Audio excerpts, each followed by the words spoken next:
بادشاہ نے کہا میں تمہاری بات کو سمجھا نہیں۔ اس فقیر نے کہا بادشاہ ہو کر تم اللہ کی عبادت بھی کر لیتے ہو، تم نماز بھی پڑھ لیتے ہو، روزہ بھی رکھ لیتے ہو، حج بھی کر لیتے ہو، زکات بھی دے لیتے ہو، غریبوں کی فریاد بھی سن لیتے ہو، مظلوموں پر ظلم بھی نہیں ہونے دیتے ہو، اور دنیا بھی چلا لیتے ہو، یہ دونوں چیزیں تم ایک ساتھ کیسے کر لیتے ہو؟ بادشاہ نے کہا دیکھنا چاہتے ہو کہ ہاں؟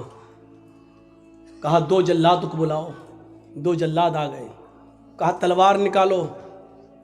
جلادوں نے تلوار نکالی۔ بادشاہ نے اپنے ایک نوکر سے کہا 1 پیالہ پانی لے آؤ۔ پانی لے آئے۔ اس فقیر سے کہا پانی پکڑ۔ اس فقیر نے پانی کا پیالہ پکڑا، اور سنو، اس فقیر نے پانی کا پیالہ پکڑا، کہا جاؤ پورا شہر اس کو گھما دو، اور اس فقیر سے کہا جاؤ میرے پورے شہر میں میری عوام کو دیکھ لو کہ کیسے وہ عمل کر رہی ہے، کیا کر رہی ہے، کیا نہیں کر رہی ہے، نماز کتنا پڑھ رہی ہے، روزہ کتنا رکھ رہی ہے، ظلم کتنا کر رہی ہے۔ پانی کا پیالہ اپنے ہاتھ میں لو، جاؤ اور دیکھو۔ اور ان دونوں جلادوں سے کہا اگر اس پانی کے پیالے میں سے ایک بوند بھی چھٹک کر زمین پہ گر جائے تو اس فقیر کی گردن کاٹ دینا اور میرے پاس لے آنا۔ فقیر کہتا کم بخت، میں نے تو پوچھا تھا کہ کیسے، اس نے تو مجھے مصیبت میں ڈال دیا۔ لیکن بادشاہ کا حکم، جلاد نے کہا چل۔ اب وہ پانی کا پیالہ لے کے چل رہا ہے، دھیرے دھیرے چل رہا کہ پانی کی کہیں بوند گر نہ جائے، ایک قطرہ بھی گرا تو جلاد میری گردن اتار لیں گے۔ پورا شہر کا چکر لگانے کے بعد بادشاہ کے پاس آیا۔ بادشاہ نے پانی کا پیالہ پکڑا، رکھ دیا اور کہا اے فقیر بتا تجھے میرا شہر کیسا لگا؟ فقیر نے کہا کون سا شہر؟ بتا میری بلڈنگوں کا کیا حال تھا، میری عوام کیسی لگی؟ کہا بادشاہ سلامت، آپ نے مجھے اس لائق ہی کہاں چھوڑا تھا کہ میں آپ کی عوام دیکھ سکوں، آپ کی بلڈنگ دیکھ سکوں، آپ کے عمارتیں دیکھ سکوں، آپ کی رعایا کا معائنہ کر سکوں۔ آپ نے کہہ دیا تھا کہ اگر ایک بوند بھی گری تو تیری گردن کاٹ دیں گے۔ میری نظر تو پیالے پر تھی، شہر میں کیا ہو رہا ہے مجھے کچھ بھی نہیں معلوم۔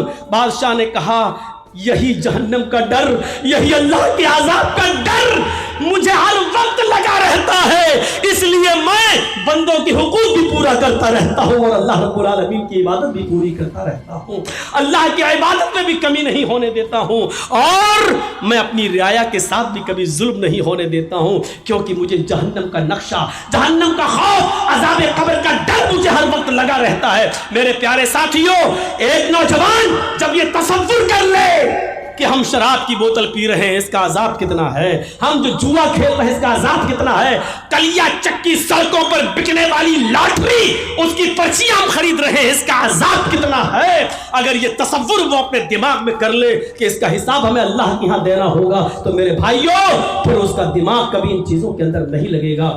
آج ہم اس لیے دور ہیں ان تمام چیزوں سے کیونکہ جہنم کا خوف اور عذاب قبر کا ڈر نہیں ہے ہمیں اور ہمارے اور آپ کے اندر۔ اس لیے تصور کیجئے کہ بادشاہ نے کیا کہا تھا، پانی دیکھ رہا گر نہ جائے۔ اب وہ کہہ رہا بتاؤ کیسا لگا شہر؟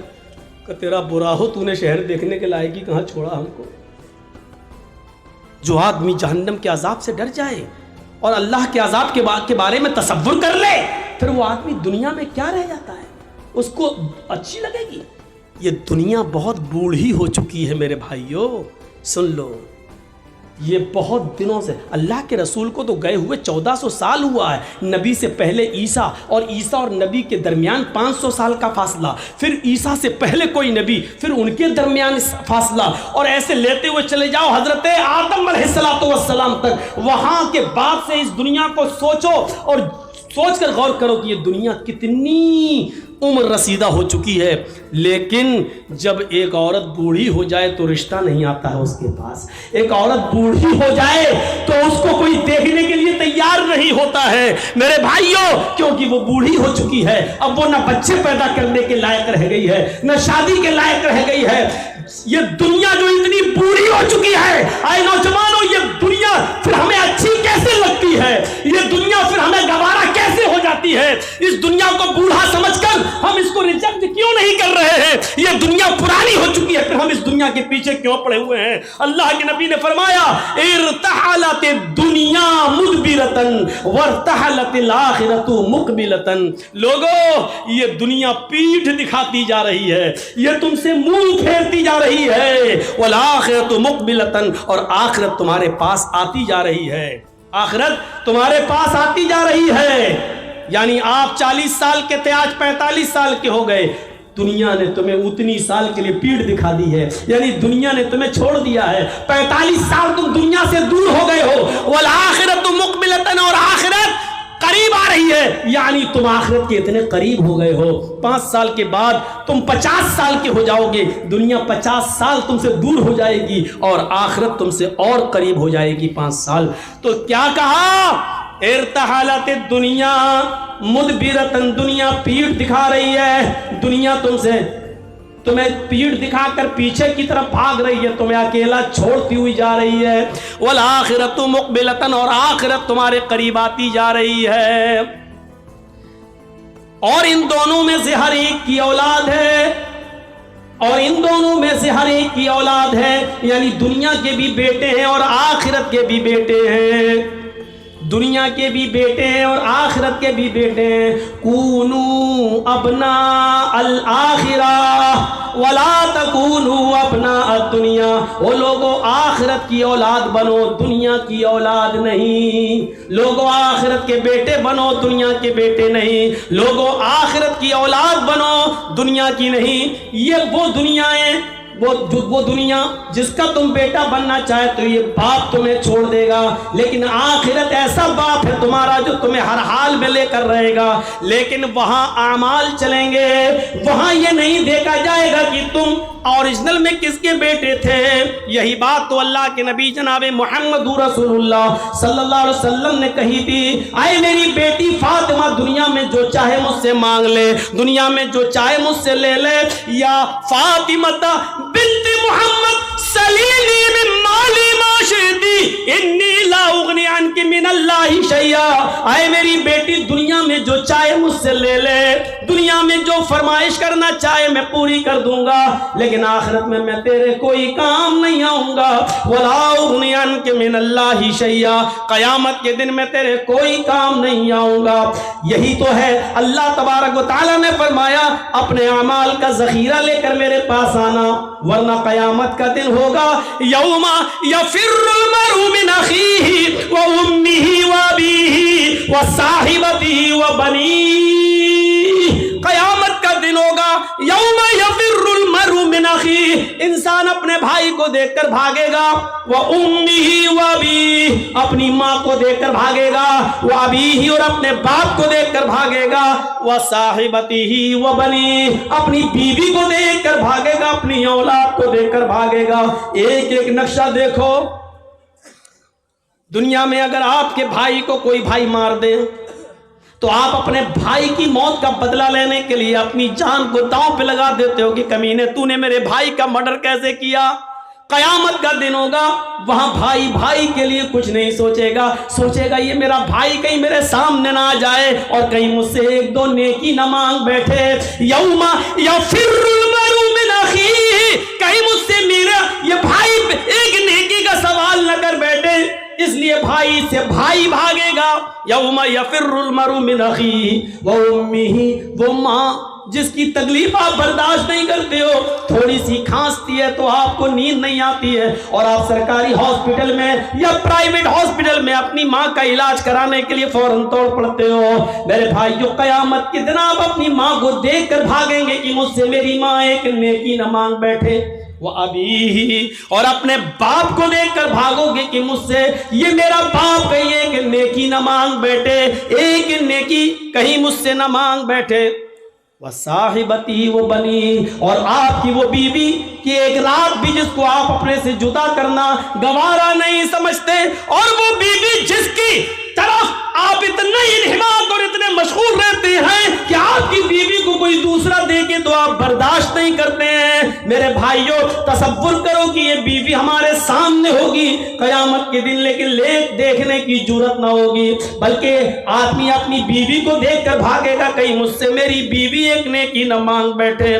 وہ بنی، وہ اولاد کی رات میں ہلکا سا بخار آ جائے، آپ کی نیند اڑ جاتی ہے، رات میں ڈاکٹروں کے گھروں کے دروازوں کو نوک کرتے ہو، دستک دیتے ہو۔ میرے بھائیوں، آپ بچے کی ہلکا سا فیور، اس کا ہلکا سا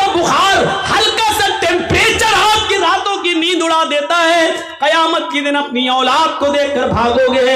یہ منظر کو آپ اپنے سامنے رکھیے. اس بادشاہ نے فقیر سے یہی تو کہا تھا کہ جب تم ہمارے 2 جلادوں کی تلوار کی وجہ سے جب تم ہمارے شہر کا معائنہ نہیں کر سکے کہ کیا ہے، اسی طرح مجھے معلوم ہی نہیں کہ دنیا میں کیا ہے. اللہ کے عذاب کا تصور ہمارے دماغ میں ہر وقت رہتا ہے. اللہ کے دماغ عذاب کا تصور رہنا چاہیے ہر وقت. آج مولوی جرجیز کو بھیگی ہوئی کرسی پر بیٹھنا گوارا نہیں رہا. اپنے ہاتھ سے آج کرسی صاف کرنا پڑ رہی ہے. یہ چیز ہمیں کیا بتا رہی ہے کہ انسان کو ہر چیز کے ساتھ سمجھوتا کرنا چاہیے، ہر چیز کو اپنے اندر ایڈجسٹ کرنا چاہیے. میں نے اپنے سبھاپتی صاحب جو ہیں مولانا مظاہر صاحب، ان کے کان میں ہی کہہ دیا تھا کہ آج میں کھڑے ہی ہو کے بولوں گا. میرے بھائیوں، ہمیں اور آپ کو تصور کرنا چاہیے کہ ایک چھوٹی سی تھوڑی سی کرسی کا بھیگا پن جرجیز صاحب کو گوارا نہیں ہے. اندازہ لگائیے کہ پھر جہنم کی جاسوس تپش کیسی ہوگی، اللہ کا عذاب کیسا ہوگا. یہ کون سوچے گا؟ یحشر الناس یوم القیامت حفاتا عراتا غرلا. حضرت عائشہ فرماتی ہیں قیامت کا دن ہوگا کہ لوگ حفاتن ننگے پیر ہوں گے، عراتن بالکل ننگے جسم ہوں گے، ان کے جسم پر کوئی کپڑا نہیں ہوگا. غرلا جیسے ماں کے پیٹ سے بچہ پیدا ہوتا ہے، اس کا ختنہ نہیں ہوتا ہے. سب کی سب قبر سے جب اٹھیں گے تو بغیر ختنے کے اٹھیں گے. میدان محشر میں جب سب جمع ہوں گے تو کسی کا ختنہ نہیں ہوا ہوگا، سب غیر مختون ہوں گے، بغیر ختنے کے ہوں گے، اور سب کو اپنے اپنے کیے کرے کا حساب کتاب دینا ہوگا. حضرت عائشہ کہتی ہیں الرجال والنساء جميعا. اے اللہ کے نبی، کیا مرد بھی ہوں گے اور عورتیں بھی ہوں گی؟ یہاں تو جلسے میں بھی لڑکے نکل جاتے دیکھنے کے لیے. دیکھیں کون کتنی لپسٹک لگائے ہے، کون کتنی کریم اور پاؤڈر لگائے ہے. بہت سے جلسوں میں جاتا ہوں، میلہ لگتا ہے، اور جب تک جرجیز صاحب کا نمبر نہیں آ رہا باہر گھومتے رہتے لوگ، بہار اور ہر جگہ. آپ کے علاقے میں بھی یہی حال ہے. اور ان لڑکیوں کے پیچھے لڑکے، ارے جس جگہ چوڑی کی اور اس کی دکان ہے وہاں تم کیا کر رہے ہو بھائی؟ جو خالص لیڈیز سامان بک رہا ہے، زیور بک رہے ہیں، چوڑی بک رہی ہے، جہاں جینٹس کا ایک سامان نہیں وہاں تم کیا کر رہے ہو بھائی؟ الفاظ کڑوے ضرور ہیں لیکن سچ ہیں. اللہ کی قسم ایسا لگتا ہے جیسے ایک کتیا کے پیچھے 10 کتے بھاگ رہے ہوں. یہ حال ہو جاتا ہے.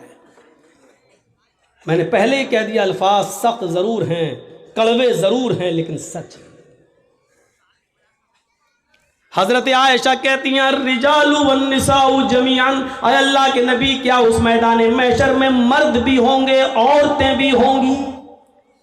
قال نعم. نبی اکرم کا جواب سنو، ہاں مرد بھی ہوں گے عورتیں بھی ہوں گی، مرد بھی ہوں گے عورتیں بھی ہوں گی. امام کائنات نے جب یہ کہا تو حضرت عائشہ رونے لگی اور روتے ہوئے کہنے لگی ینظر بعضهم الی بعض. اے اللہ کے نبی، کیا مرد عورتوں کو اور عورتیں مردوں کو دیکھ رہی ہوں گی میدان محشر میں؟ کیا مرد عورتوں کو اور عورتیں مردوں کو دیکھ رہی ہوں گی؟ اللہ کے نبی اس کا جواب کیا دیتے ہیں؟ ہاں عائشہ، نہ مردوں کا پردہ عورتوں سے ہوگا نہ عورتوں کا پردہ مردوں سے. مرد بھی برہنہ عورتیں بھی برہنہ، مرد بھی ننگے عورتیں بھی ننگی ہوں گی. مرد عورتوں کو اور عورتیں مردوں کو دیکھ رہی ہوں گی. حضرت عائشہ نے کہا اے اللہ کے نبی، تب تو عورتیں مارے شرم کے، تب تو لیڈیز مارے شرم کے مر جائیں گی جب مرد ان کی طرف نظریں اٹھا کے دیکھیں گے. یہاں اگر کوئی لڑکی پر لڑکا نظر نہ ڈالے نہ دیکھے تو وہ کہتی ہے میرے میک اپ میں کمی تو نہیں ہے, میرا ڈریس تو صحیح ہے کہ نہیں, پھر لڑکا دیکھ کیوں نہیں رہا ہے. یہاں یہ حال ہے. اور وہاں کیا ہوگا؟ حضرت عائشہ کیا کہہ رہی ہیں؟ تب تو عورتیں مارے شرم کے مر جائیں گی جب مرد ان کی طرف نظریں اٹھا کے دیکھیں گے. اللہ کے نبی فرماتے ہیں عائشہ اتنی پرواہ کس کو ہوگی کہ کوئی مرد کسی عورت پر شہوت کی نظر ڈال سکے, گندی نظر ڈال سکے, غلط نظر سے دیکھ سکے. معاملہ اتنا سخت ہوگا کہ ہر انسان کو سورج کی گرمی اور اس گرمی سے نکلنے والے پسینے سے بچنے کی فکر ہوگی. میدان محشر میں وہ سورج جو سبا نیزے کے فاصلے پر 1 میل کے فاصلے پر ہوگا اور اس کی گرمی سے جسموں سے پسینہ ٹپک رہا ہوگا اور لوگ اپنے پسینوں میں ٹخنوں کے برابر, پنڈلی کے برابر, گھٹنے کے برابر, ران کے برابر, کمر کے برابر اور گلے تک ڈوب رہے ہوں گے. ہر انسان کو یہ فکر ہوگی کہ ہم اپنے آپ کو بچائیں, کوئی کسی کے اوپر گندی نظر ڈالنے کی جرات نہیں کرے گا. یہ چیز ہمیں کیا بتلا رہی ہے؟ وہ بادشاہ نے جو کہا تھا وہ اس کے سامنے یہی سب تو ہے, یہی سب تو تھا. اللہ کے نبی سے کسی نے پوچھا آپ کی عمر 63 سال 63 سال, اتنی زیادہ تو نہیں ہوئی ہے کہ داڑھی کے بال سفید ہو جائیں.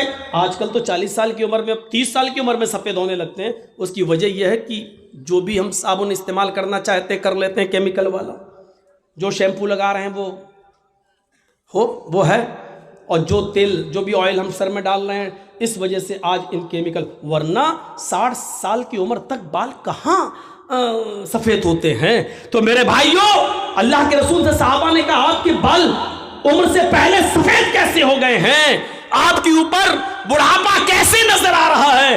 تو اللہ کے نبی نے جواب یہ نہیں دیا تھا کہ میری 4 بیٹی ہے, زینب, رقیہ, ام کلثوم اور فاطمہ, مجھے ان کی شادی کرنا ہے, ان کا گھر بسانا ہے, ان کے لیے لڑکے دیکھنا ہے.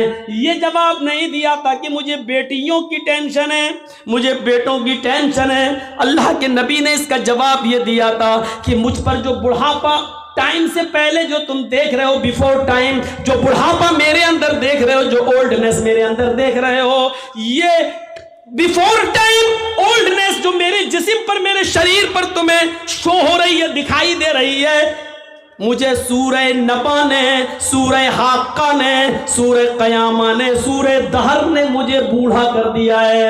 ان سورتوں میں قیامت کا جو ہولناک منظر بیان کیا گیا ہے, اس ہولناک منظر نے ہمیں بوڑھا کر دیا ہے. مجھے ہر وقت اللہ کے سامنے جواب دہی کی فکر ہوتی ہے.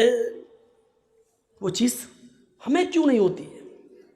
کیسے ایک آدمی سگریٹ کو اپنے منہ پہ رکھ لیتا ہے, کیسے ایک آدمی شراب کی بوتل اٹھا کر پی لیتا ہے, کیسے ایک آدمی اذان ہو رہی ہے اور کیرم بورڈ کھیلنا گوارا کر لیتا ہے, کیسے ایک شخص, میرے بھائیوں, انڈیا پاکستان کا میچ آ رہا اور یہاں اذان ہو رہی ہے اور وہ دیکھ رہا ہے, سوچ رہا کہ نماز بھی ضروری ہے اور یہ بھی ضروری ہے.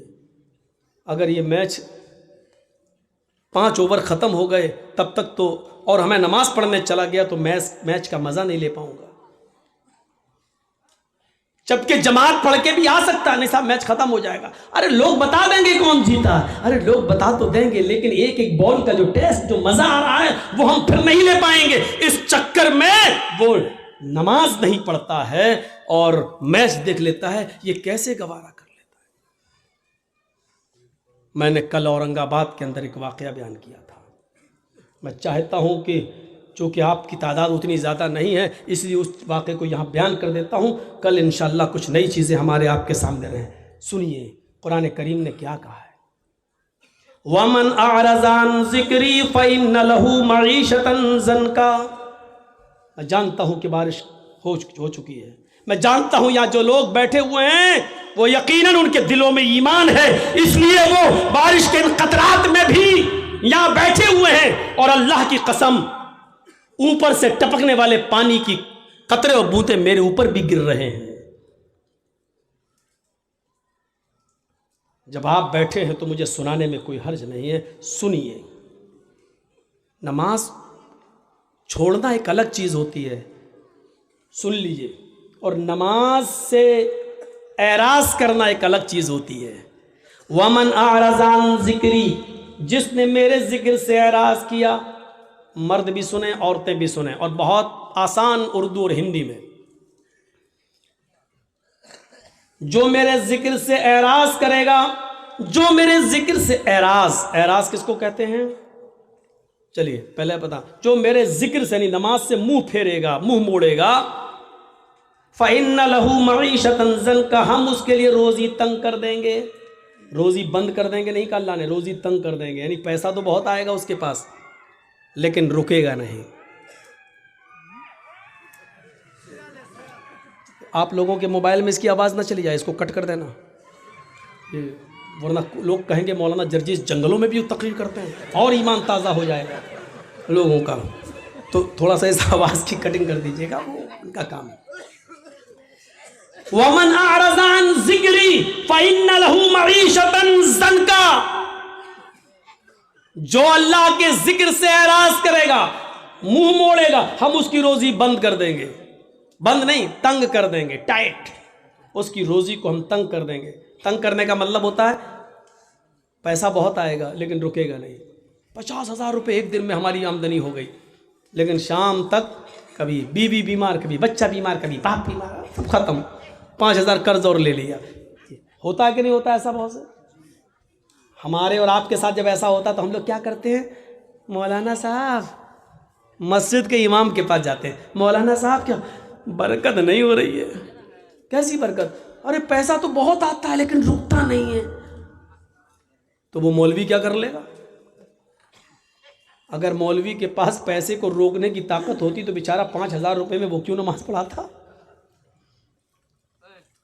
اللہ نے بتایا تم جب میری ذکر، میری نماز سے منہ موڑو گے، ہم تمہاری روزی تنگ کر دیں گے۔ تم نماز 5 وقت کی پڑھنا شروع کر دو اور پابندی کے ساتھ پڑھنا شروع کر دو۔ اذان کے وقت تمہیں کام کی فکر نہیں، نماز کی فکر ہونی چاہیے، جماعت کی فکر ہونی چاہیے،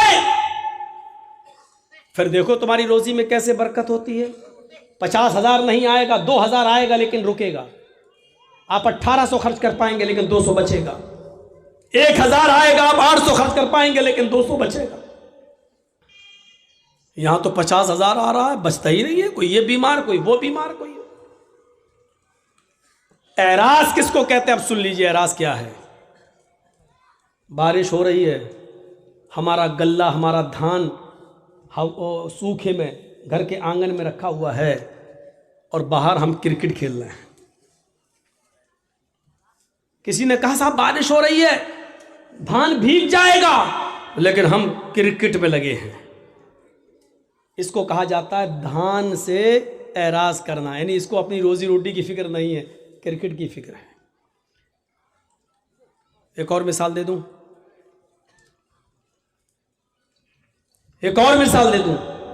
بچہ رو رہا ہے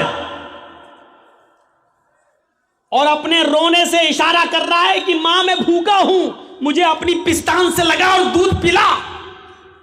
بچہ رو رہا ہے لیکن ماں کو اپنے بچے کی فکر نہیں ہے، بلکہ ٹی وی میں لگی ہوئی ہے اور دیکھ رہی ہے ساس بھی کبھی بہو تھی۔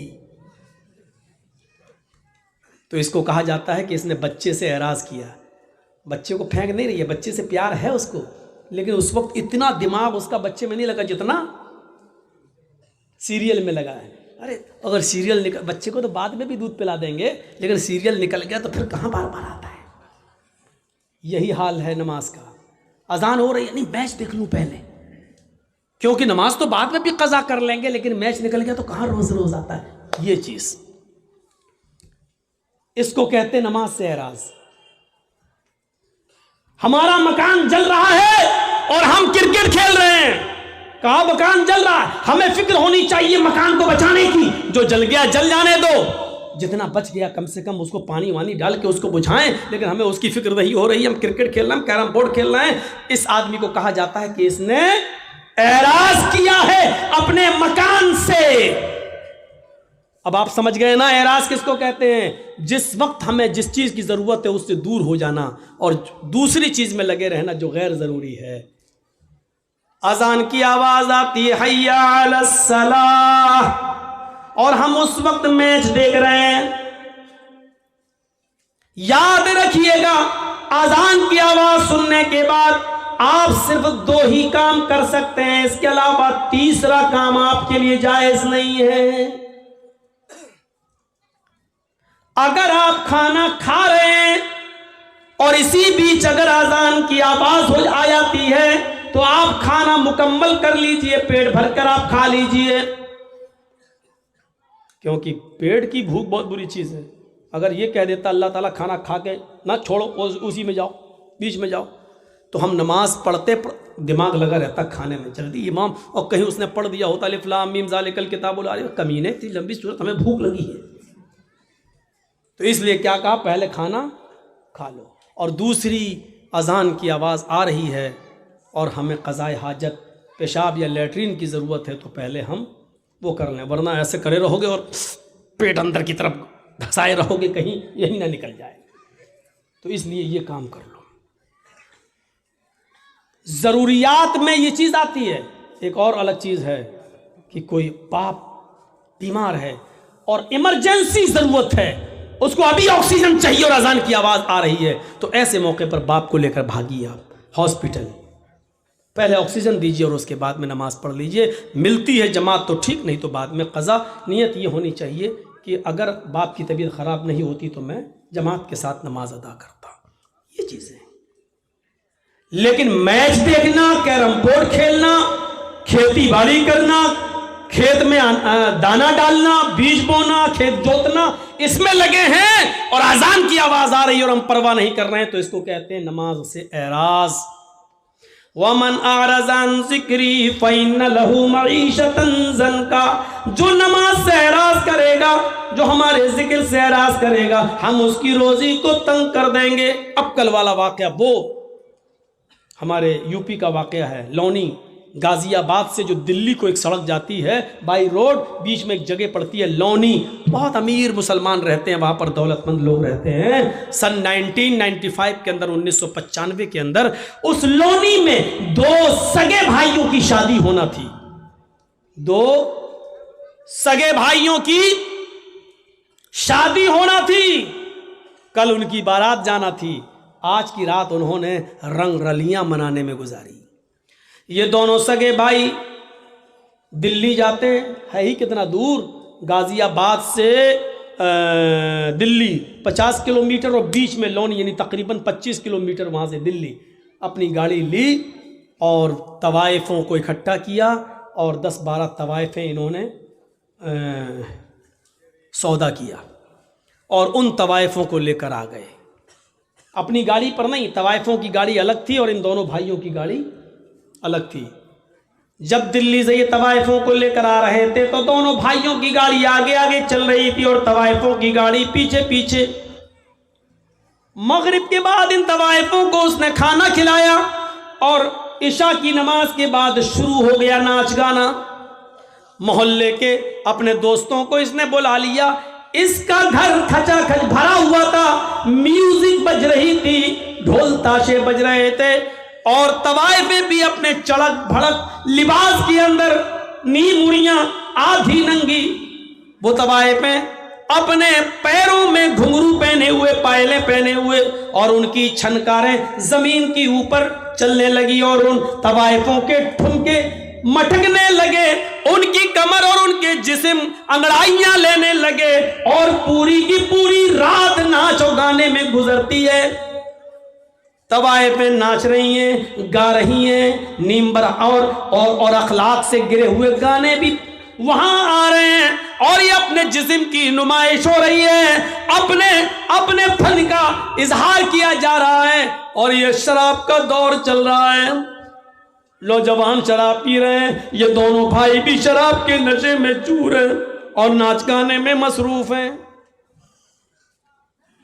دیکھیے اللہ کے ذکر سے اعراض کرنے کا انجام کیا ہوتا ہے. کیرم بورڈ کھیلنے والوں سنو، کرکٹ میچ اذان کی آواز آنے کے بعد بھی بند نہ ہو، سنو. اپنے کام اور دھندوں میں مصروف رہنے والوں اور نماز کا جنازہ نکالنے والوں سنو. پوری رات ناچو گانا چلتا ہے، صبح فجر کی آذان کی آواز آنے لگتی ہے جو ان دونوں بھائیوں کے گھر سے صرف 200 قدم یا 300 قدم کی دوری پر ہے. مؤذن اذان دے رہا ہے، اللہ اکبر اللہ اکبر اللہ اکبر اللہ اکبر. مؤذن اذان دے رہا ہے. مؤذن کی اذان کی آواز ان طوائفوں کے کانوں میں بھی ٹکراتی ہے، ان طوائفوں کے کانوں میں بھی جاتی ہے. یک بیک جیسی ان طوائفوں کے کانوں میں اذان کی آواز جا گئی، فجر کی اذان کی آواز گئی، ان طوائفوں نے اپنے پیر روک لیے، اپنی کمر روک لی، اپنا جسم ناچنے سے اور اپنی زبان کو گانے سے روک لیا، اسٹاپ کر دیا، رک گئی وہیں پر. ان دونوں بھائیوں نے دیکھا کہ پائلوں کی چھنکار اور گھنگروؤں کی آواز بند، اور یہ بھی جو مٹک رہی تھی اور ناچ رہی تھی. کیا ہوا؟ انہوں نے دیکھا، کہا اے کیا بات، کیوں اسٹاپ کیوں ہو گئی ہو، رک کیوں گئی ہو؟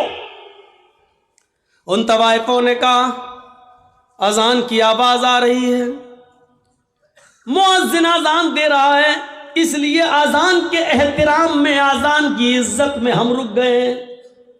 اذان ہو جانے دیجئے، اذان ہو جانے کے بعد ہم اپنا کام شروع کر دیں گے. ان دونوں بھائیوں نے کہا یہ اذان تو دن بھر میں 5 بار ہوتی ہے، تم تو روز روز نہیں آتی ہو، تم تو بار بار نہیں آتی ہو، مؤذن اپنا کام کر رہا ہے، تم اپنا کام کرو، چلو ڈانس کرو، ناچو. ان دونوں طوائفوں نے کہا دیکھو ہم بھی مسلمان، ان طوائفوں نے کہا ہم بھی مسلمان ہیں، مانا کہ ہم بہت غلط کام کر رہے ہیں لیکن اذان کی عزت ہم کرتے ہیں. اذان جب ہوتی ہے تو ہم کوئی دھندا نہیں کرتے ہیں، ہم غلط کام روک دیتے ہیں، کم سے کم تھوڑی دیر کی تو بات ہے. ان دونوں بھائیوں نے کہا مزدوری لینا یا نہیں لینا ہے، پیسہ لینا یا نہیں لینا ہے. ان طوائفوں نے سوچا کہ پوری رات کی محنت مزدوری کہیں یہ مار نہ لے، تھوڑا سا بہانہ اس کو مل جائے تو کہیں یہ غصب نہ کر لے، اس لیے کہنے لگی. انہوں نے ناچنا شروع کر دیا. یہ ناچ اور یہ گانا اذان کے وقت بھی ہونے لگا. ادھر اذان ہو رہی ہے اور ان کے گانے چل رہے ہیں. یہ اذان بھی گزر گئی، ناچ گانا تھوڑی دیر کے لیے بند ہوا، لیکن ان دونوں بھائیوں کے اصرار پر پھر شروع ہو گیا. اور صبح کے 7 بجے تک یہ ڈانس، یہ ناچ، یہ گانا چالو رہتا ہے. اس کے بعد ختم، طوائفوں کو پیسے دیے. ان طوائفوں نے کہا دیکھو تم مجھے لے کے آئے ہو، تم مجھے چھوڑنے بھی جاؤ گے، راستے میں لوگ ہمیں لوٹ لیتے ہیں، ہمارے غلط ہونے کا غلط فائدہ اٹھاتے ہیں، ہمیں کھینچ کر کھیتوں کی طرف لے جاتے ہیں، ہماری عزت کی چھلنی چھلنی کر دیتے ہیں، تم لے کر آئے ہو، مجھے چھوڑنے بھی جاؤ. ان دونوں بھائیوں نے کہا چلو، دن میں 2 بجے بارات جانی ہے، 4 بجے بارات جانی ہے، مغرب کے بعد نکاح ہونا ہے، عشاء کے بعد رخصتی ہونا ہے، ہم تمہیں چھوڑ آتے ہیں. 25 کلومیٹر ہی تو ہے یہاں سے دلی. ان دونوں بھائی اپنی گاڑی میں بیٹھتے ہیں، ڈرائیور کو اپنے آگے کی سیٹ پر بٹھاتے ہیں، دونوں بھائی پیچھے بیٹھتے ہیں. طوائفوں کی گاڑی اب آگے آگے چل رہی ہے اور ان دونوں بھائیوں کی گاڑی پیچھے پیچھے چل رہی ہے. سردیوں کی رات ہے، دن کے 7 اور 8 بجے کے بیچ کی بات ہے. ابھی کوہرا پوری طریقے سے چھٹا نہ تھا، آسمان سے گرنے والی شبنم جس کو آپ کی زبان میں کوئسا کہا جاتا ہے، ابھی پوری طریقے سے چھٹا نہ تھا. کسی طریقے سے طوائفوں کے ڈرائیور نے گاڑی سامنے سے آنے والے ٹرک سے بچاتے ہوئے گاڑی کو کراس کر دیا ہے. لیکن چونکہ ان دونوں بھائیوں کا ڈرائیور بھی شراب کے نشے میں دھت تھا، اس نے بھی ناچ دیکھا تھا، اس نے بھی گانا دیکھا تھا، وہ صحیح سے وہ بیلنس نہیں بنا پایا اور سامنے سے آنے والے ٹرک سے ان دونوں بھائیوں کی گاڑی ٹکرا جاتی ہے. ٹکر اتنی تیز تھی کہ ان دونوں بھائیوں کی گاڑی 25-30 فٹ دور ایک کھائی میں گرتی ہے اور چاروں طرف سے پچک جاتی ہے. فوراً لوگ جمع ہو جاتے ہیں. کسی طریقے سے اس گاڑی کی کھڑکی توڑی گئی اور ان دونوں بھائیوں کی اور ڈرائیور کی لاش نکالی گئی. اللہ گواہ ہے, اللہ کی قسم, جب ان دونوں بھائیوں کی لاش نکالی جا رہی تھی تو پہچان میں نہیں آ رہا تھا کہ بڑے بھائی کی لاش کون سی ہے اور چھوٹے بھائی کی لاش کون سی ہے. سن